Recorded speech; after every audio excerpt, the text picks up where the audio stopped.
The virtual CISO moment is brought to you by vCISO Services, a leading provider of quality and experienced virtual chief information security officers for small and mid-sized businesses.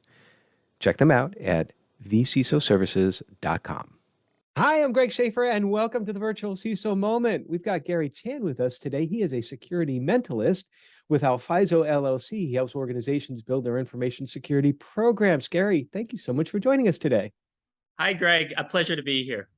So I'm really looking forward to learning what a security mentalist is. I've not heard that term before meeting you, but can you first start with your backstory, how you got into cybersecurity, the hows and the whys, and what led you to where you're at today? Sure. Well, I graduated from MIT with a degree in electrical engineering and computer science, and I went straight into IT consulting. And then I found my dream job, which is breaking things. I did that just as a matter of habit. Exactly. I've been doing that since I was a kid. So that was my first foray. Is after Accenture, I took up a job doing anti-fraud, and then from there I went into information security. I've led teams doing information security and anti-fraud, and I guess I've just gone on a really long journey of doing security for a couple of decades now. So it's been a ton of fun. So, okay, let's talk a little bit about this security mentalist thing, because I'm you know what, I'm not even going to ask a question beyond, can you explain what a security mentalist is and why it's important and what you do with it? Sure. Well, I'll tell you the fun part first, and then I'll tell you what you do with it. So the fun part is I do performances, kind of like magic shows for conferences or corporate events that incorporate security concepts in a live experiential way. So for example, I'll talk a little bit about how we can differentiate between someone who is lying or not lying, and then I'll bring on a volunteer, and then we will go through it. And it's a true volunteer. It has not been set up, and we'll have them go through it, and I'm going to try to tell whether or not they're lying. So it's just a bunch of different security concepts, and then putting it all together and showing people how easy it is to influence people or do things like, phishing, getting people to do things that they know they shouldn't be doing, but then they are, right? So that's the fun part of security mentalism. And then the practical part is it's really a lot of game theory, and then thinking along the lines of what happens if I do this, then this happens, right? So if you make a password really hard for people to remember, they're just going to write it down. And so that's just the game theory part. So that's what security mentalism is. So from the first part, the fun part, I would think that you could use this power for great evil. So, I mean, I think about Spider-Man. It's just like with great power comes great responsibility. But am I correct in assuming that you're in some ways, by demonstrating this in front of the audience, you're helping to educate the audience? Sorry, a fly just flew by. Educating the audience on how the bad guys actually can work? So I think a lot of it is really introductory to the concepts of how people can be tricked. So I don't actually teach a lot of the details around how the things are done. I teach the general concept because in a 1-hour show, or however long it happens to be, you really can't go into that much depth. I've been doing this for a very long time. Okay. Is there a sort of an example that you can give us about, I know you on a high level said about lying, but are there a little bit more detailed examples about what you talk about when you have this show? Sure. Do you have time right now? It'll take a couple of minutes. Absolutely. All right. I am really looking forward to this. Awesome. Well, this will be good for our audiences at home. And this is going to work for the majority of people who are listening, but it won't work for everyone, and that's okay. So think of a number between 1 and 10. Okay, I'm going to write it down right now, and you can't see it, right? I just wrote it down. I can't see it. Okay. So just audiences at home, think of a number between 1 and 10. Take that number and multiply it by 9 to create a new number. All right.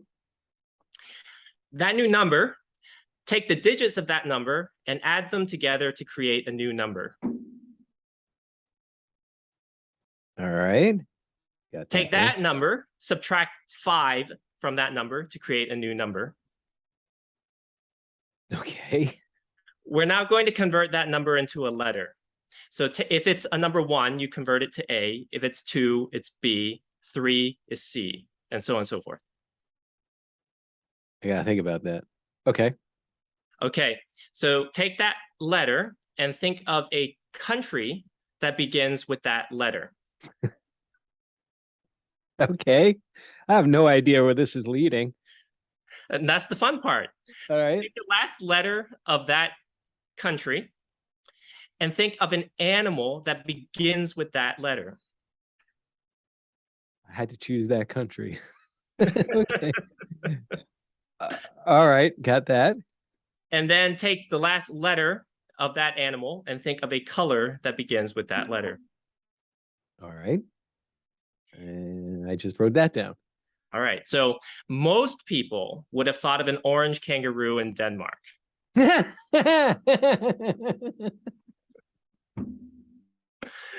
Orange kangaroo in Denmark. That's pretty good. Yeah, no, it's a lot of fun. So you really had free choices along the way. Now, you had a number between 1 and 10. I had you go through a bunch of steps, and I hope that you got to 4, which got to D. You had a free choice. You could have thought of Dominican Republic. You could have thought of Djibouti. You could have thought of Dominica. But most people in America will think of Denmark. It's just what people do. They just do that. And then I asked you to think of the last letter, and then that's a K in this case, and think of an animal. And in North America, we think kangaroo. Now, I almost did koala. I know, but I wasn't sure how to spell it. I'm like, is it with a C or a K? And then, you know, I didn't know you were going for the last letter. I could have just done KA, you know, it's like, it would have been fine. Right. But when I get to the next step, if you had chosen koala, some people would have been like, should I have done koala bear or koala? And then they get confused, and then they go back to kangaroo. I mean, that was spot on. And then, of course, when you get to O and you say choose a fruit, well, what other fruits are there that begin with O? Yeah, well, yeah, fruit, color, you know, whatever. So, you know, that's the fun part, right? You lead people down a bunch of steps, you know, with a high probabilities that something is going to happen. You don't know for sure, so, but it's a lot of fun anyway. But if you have a high probability, then you can kind of predict, you make some predictions. It's still a better guess than nothing. And that's what security mentalism is. So is I mean, just I won't stay stuck on this example for too long, but I mean, this isn't like guaranteed that you're going to come out with this result. Like I chose 8 as a number, but I mean, does it matter which number I choose in the beginning? Will I always end up with 4? That's right. Okay, so it's always going to be 4. It's always going to be D, and then the whole thing is like the actual variable thing is going to be Denmark, kangaroo, and orange. That's right. But the very beginning part sort of throws people off and gets them just going through and getting used to following your instructions, because you want them to go fast. Mm-hmm. So it has a purpose. That's not just part of the quote unquote trick. It has a real purpose as part of it. Yeah, no, I can see that. It's almost like a preconditioning. Like I don't know if I should really use the term grooming, but I'll stick with preconditioning, and I can see that in security where, again, I always think about the adversary where they will try initially to precondition someone so that when they get to the point of trying to get them to do exactly what they want to do, boom, they're already there. Am I kind of spot on about this? Yeah, exactly. So it's just thinking through all those steps. What are people going to do? And then making sure that you catch them on the other side. So for example, with anti-fraud, right? Whenever you go to the DMV or whatever, you know, there are a lot of people who try to get the ID that's actually not belonging to them, right? And a lot of them are in college because they want a 21-year-old ID or something. And a lot of them, they take their roommates, you know, credentials. And then when they go there and then they figure out that Sally Sue is not Jane Smith, then they're like, hey, you can't do this. It's not yours. Well, I can tell you exactly what they're going to do next. They're going to get in their car and they're going to drive to the next DMV. Exactly, the next one, right? Like, so then you can just call them and say, hey, you know, this person's coming in and this is what they're going to do, right? So, and I can list that out. I'm not going to tell everything, but you know, I know. They're like 10 steps. Like I can predict 10 steps exactly what that person is going to do. It's so much harder. It's so much harder nowadays to get a driver's license for being 21 when you're a teenager. And I don't mind saying this because I'm sure the statute of limitations have run out. But back in my day, our licenses were just on a printed piece of paper. So if you were very good with a lead pencil, like a mechanical pencil and some hairspray, you could change the digits a little bit and then put a little hairspray on so it wouldn't fudge it, and then present that, and boom, you were in. That was how we did it back in the 80s. So can't do that now. It's like, so, but I was learning how to fraud because I knew at some point in time I was going to be in a career that would help prevent for fraud. So it was on the job training for me. That's my excuse. There you go. That is absolutely fascinating. And so I'm thinking a little bit further beyond this now that, with our clients and probably with yours as well, because I know you also, in addition to providing this service, this presentation that you do, you also help organizations with their security programs. And I would imagine that part of that is running tabletop exercises. Is that pretty much correct? I don't typically run tabletops, but I obviously understand what they are, and I might recommend them and then send them to some other folks who do. Oh, okay. Well, we sometimes do that, and we'll stop like periodically through the scenario. And this has got me thinking a little bit more that if I can sort of like, I'm going to continue to use the word precondition them into a certain way of thinking, that maybe I can help expose some gaps along the way, because that's what I'm trying to do going down that path. Wow. Yeah, you obviously have fun doing this, don't you? Oh, it's a ton of fun. I love it. And it's coming up with these different scenarios, these different routines. People just enjoy watching them in it. And most of the time it just blows their mind, which is what I'm trying to do. And just make it fun, but also get across the point that this stuff is quote unquote easy whenever you're spending 40 hours a week trying to trick somebody, that you can be tricked no matter how smart you are. Well, we spend so much time in InfoSec and cybersecurity in particular of talking about all sorts of technical controls to keep people safe. And we talk about, there's this ongoing debate on LinkedIn and other places, seems like, it's like, stop blaming the person. It's like, if someone clicks on something, it's not their fault. It's because your controls weren't in place to stop them from doing that. And I've always been of the opinion that there is a convergence of both that need to come together. And I really like hearing this, because it makes sense. And I'm going to pivot to, on Alfizo's website, your tagline is pragmatic information security, build security that makes business sense. I'd like to get your definition of pragmatic information security, because I also like using that expression. Awesome. So pragmatic to me means that you're doing it and there actually is a real business reason to do it versus because the book said so. I like to tier things into the following way. So I tell folks, look, you need some security for your business. Are you trying to protect against opportunistic hackers? Do you have some guy who's just after you? Do you have insider threats that you're worried about? What are those things that you're worried about from a end user perspective? And then we can construct something that makes sense for that. So, for example, if you're worried about the opportunistic hacker, and I'll just use a house as the example, if you lock your doors, but you don't lock any of your windows, don't bother spending any money, because they're just going to go to your window. And that's where some of the mentalism part comes in, right? You just think about, what's the other guy going to do? Your adversary that you've just told me that you were worried about, well, they'll just work around you. You're just wasting your money. So a lot of it is thinking about it from a practical, very, very practical standpoint, and saying, if I put this in, how am I really, truly going to benefit me? And I'll give you one other example that I think really just blows a lot of people's minds. So whenever there are these 0 days or, these things, and then of course you want to you want to put in some controls and stuff like that. And you have a bunch of people, hair on fire, running around in an organization trying to figure out what to do. So one of my favorite things to do in the lessons learned afterwards is say, well, what happened if you did absolutely nothing? Nothing. And of course, the very first answer is, well, we would have been breached. We would have had all these problems and it would have costed us $10 million. And I'm like, well, let's look at this, right? So if we build out a timeline, we know that at hour 1, you did X, hour 2, you did Y. But we also know that you use some security product, whatever it is. And at the 30-minute mark, they had actually implemented this automated block that downloaded to your system.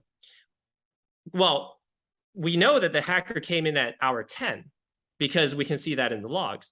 So if you did absolutely nothing, really, you were actually already protected 30 minutes in, and everything that you did after that was a complete waste of time. What's their reaction after that? It's like, well, I guess we don't have to do anything else in security. We just put in tools and they just do the job for us. Well, so that is usually the reaction, but there's a no, that's not the point, because of course the Right. next time it might not be that 30-minute mark. The point is that you need to understand the value that you bring, right? Right. And then you can articulate that, because the next time maybe it is that thing would have come in at hour 5. And then you started at hour 1, and so you were protecting along the way. The point is, this way you know your true value, and then you can also optimize for it. So what happens if there are 2 issues that day? Well, you know this thing happened here, and now you know you don't need to worry about that. Maybe you need to worry about the other thing first, right? So it really helps you prioritize, as well as articulate exactly what you're worth. So what if the business, I think your first question was along the lines of what are your goals? What are you trying to do? What if they come back and say, we just want to be compliant with high trust or something like that? What do you say to them? They're just looking for compliance. Sure, and that's a very common one. But first of all, I'll tell them choosing high trust to be compliant with is probably one of the hardest ones that you could have possibly picked. I know. I should have picked somebody else. We'll go with CIS top 18 or 18 Yeah, security controls. exactly. We'll do that one. Yeah, exactly. So then we would just work through it, and we would say, well, let's go through this and kind of figure out, because there's so much leeway, like in the CIS, on how you interpret the information, that you can just go through and say, well, what do you have in this particular area, whether it's passwords or firewalls or whatever, and then we can sort of couch that into the language to make sure that it fits as best as possible. But I always take it up a level and I say, hey, I know you want to be compliant, but why are you even bothering being compliant with CIS or, whatever, right? And a lot of times it goes back to contractual obligations. And then I'll say, well, have you signed the contract yet? And if the answer is no, then we can usually just negotiate that.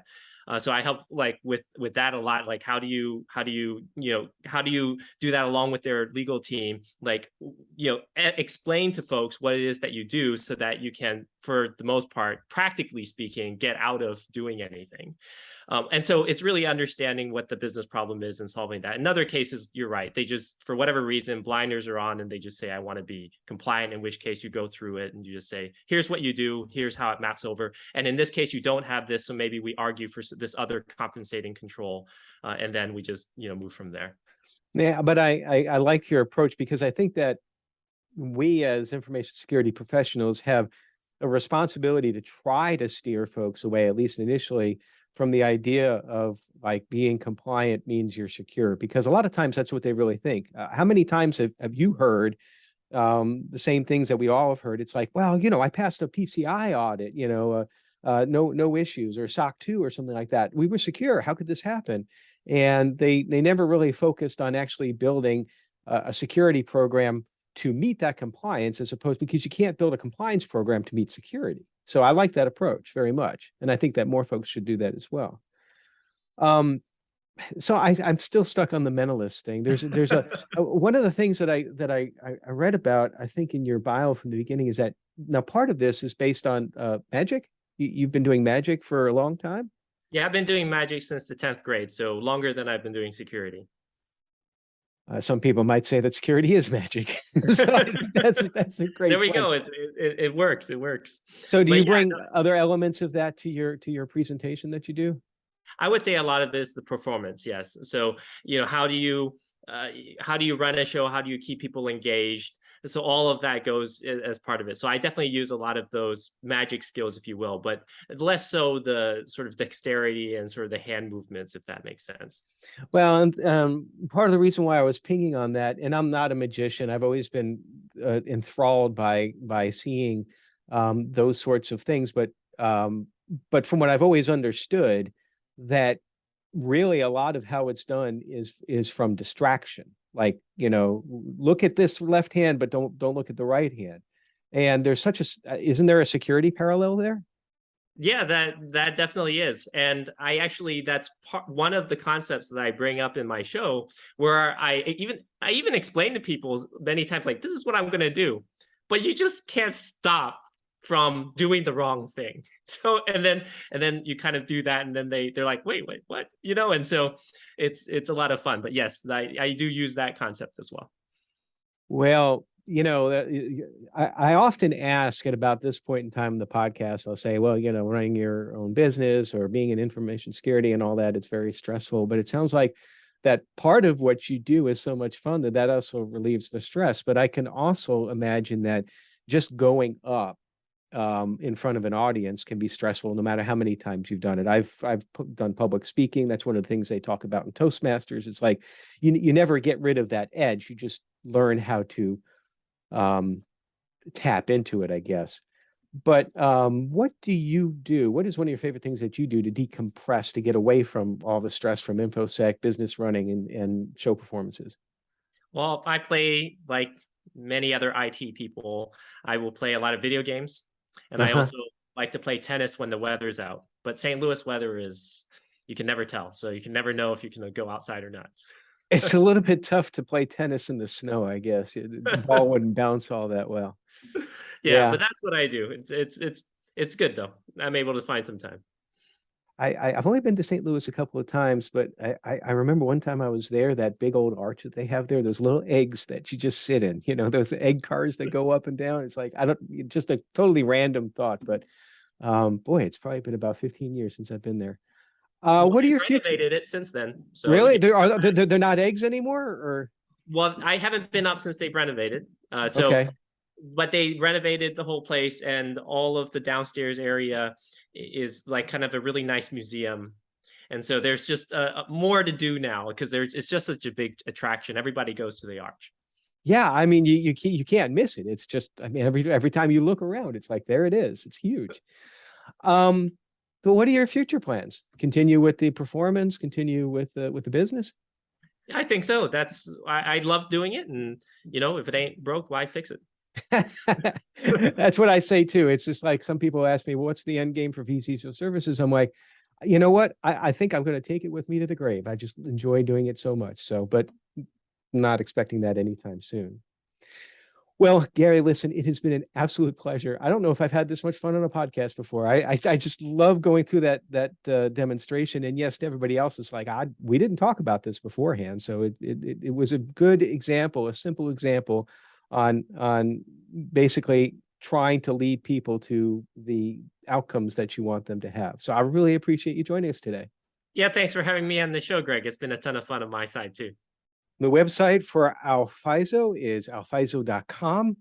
And for Gary's site for creating memorable experiences for corporate audiences, go to gschan2000.com. Everybody stay secure.